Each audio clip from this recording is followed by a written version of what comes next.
Rome ruled Spain for nearly 600 years. Roman conquest of Spain began during the Second Punic War.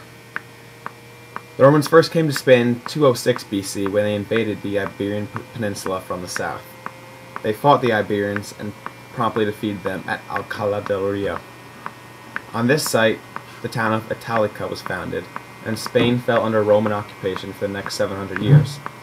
In the north, however, the Celt and Basque continued to fight the Romans and didn't fall until 19 BC. In all, it took the Romans almost 200 years to conquer the entire region. Once having the entire Iberian Peninsula under their rule, they divided it into 3 provinces.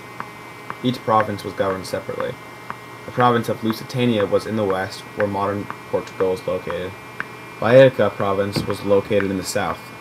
In the center was the largest province, Hispania Tarraconensis. Civilization was largely unified under Roman rule. Governors were appointed from Rome to the provinces. These governors also gave positions of influence and power to indigenous leaders who were to help to rule the peninsula. Rome would have control over these lands until the 5th century, During its when they would occupation, eventually lose them Rome to had the a Visigoths. pervasive influence on Spanish civilization that continues to manifest itself today. Romans' one major influence on Spain was undoubtedly religion. During the Roman occupation, Spain received Christianity. Roman Catholicism soon became the dominant religion in Spain. Today, Roman Catholicism is the leading religion in that country, with 76% of Spanish population identifying themselves with this denomination. Another penetrating Roman influence was lingual. The Spaniards adopted a Neo-Latin tongue that retained many aspects of Latin.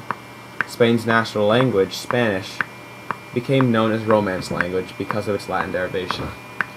Rome's interest in literature also saw its impact on Spain, for it was the period of Roman colonization when Spain produced great orators, poets, and philosophers, such as Quintilian, Martial, and Seneca.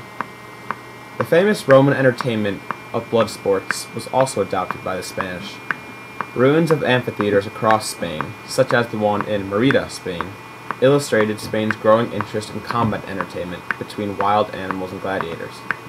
People of central Spain also adopted the Roman tradition of bathing. Intramural baths are found in Segovia, Spain, where there are locker rooms where bathers would take off their clothes before bathing. The Roman tradition of the Forum also found its way into Spanish culture, where an even plaza or court would include temples, various shops, or tabernae, and law courts on the side.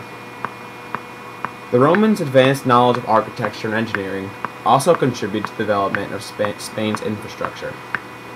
During Rome's occupation, Spain received many bridges, along with arches and columns that sprang up across the region. Today, Spain shows vestiges of its Roman legacy in many aspects, while diverging in others. Roman Catholicism is, as stated earlier, still the dominant religion in Spain, with 94% of its people affiliated with the Roman Catholic Church. In the Middle Ages, however, the Islamic religion was dominant in southern Spain, when the Arabs controlled the region.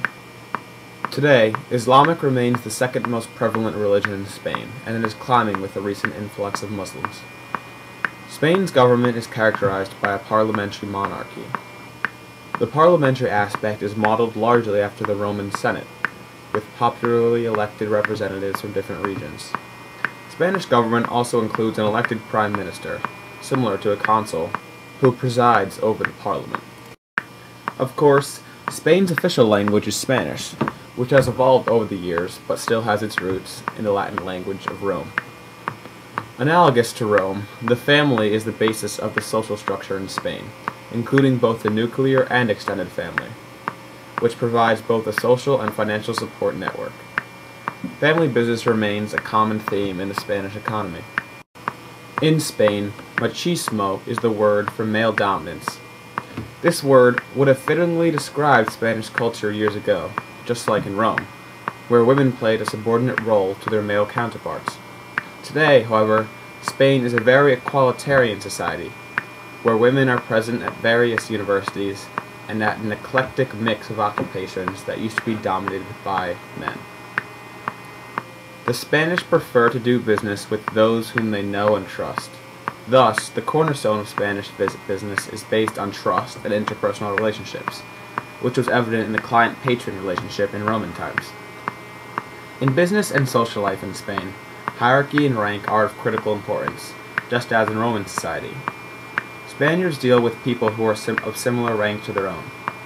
Like Romans, the Spanish like to flaunt their wealth through their elegant accessories, clothing, and household decorations. The Spanish dining experience is also similar to that of Rome, where it is a very formal event that includes multiple courses and endless amounts of food and drink.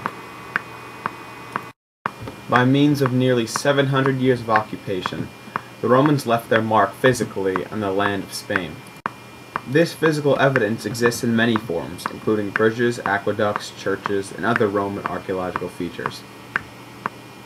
Italica is now an archaeological site, one of the largest Roman sites in Spain. In fact, work is still continuing today and may never be completed as it covers such a vast area, including the ruins of one of the biggest amphitheaters in Roman Europe. The town was the birthplace of many famous Romans, including the Emperor Hadrian. Andalusia was a region in Spain heavily settled by the Romans, which included the port of Cordoba. This was the furthest point that the Romans could navigate up the Guadalquivir River, and became extremely important for exporting olive oil, wine, and other goods back to Rome. The bridge over the river, El Puente Romano, is one of the few remaining structures that remains built by the Romans. Other Roman sites in Andalusia include the villa at Rio Verde, which has outstanding mosaic floors, and the Roman baths at Manilva that were allegedly used by Julius Caesar. Also in the south of Spain is the city of Merida. This was the capital of the Lusitania region, founded in 25 BC. It has a great wealth of Roman monuments, including the Trajan Archway, the Roman bridge over the Guadiana River, the Temple of Diana, the Circus Maximus, and the Milagro Aqueduct. In central Spain, to the south of Madrid, is Toledo. This was originally the capital of Spain. The main fortress, Alcazar, is on the original site of the Roman fortress. There are also the remains of a Roman circus, the largest of its time, which was remarkably close in style to the Circus Maximus in Rome. Northeast of Madrid are Roman ruins at Numantia. This town was the capital of the Celtiberian people and proved remarkably resistant to Roman rule. To the north of Madrid is Segovia. By far, its most impressive Roman monument is the aqueduct. It is actually used as the emblem of the city today. It dates back from the 1st or 2nd century, and is held together by the weight of the blocks and gravity.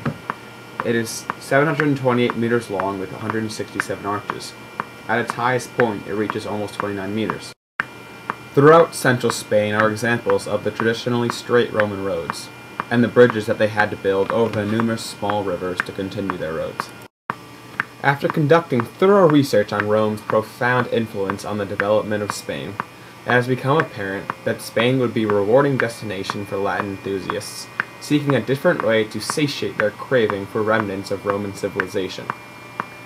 Most people would first think to Italy, and perhaps only Italy, as the place to visit firsthand vestiges of Roman civilization, via the archaeological sites, as well as the lasting influence Rome has had on Italian culture, like food and language.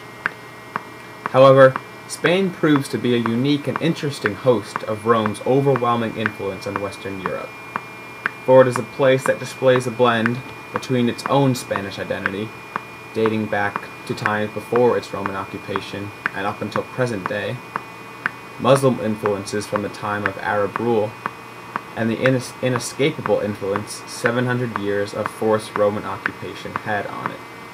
Thus, Latin enthusiasts would find it fascinating to see how a nation integrated the presence of Roman institutions and customs with its own traditions.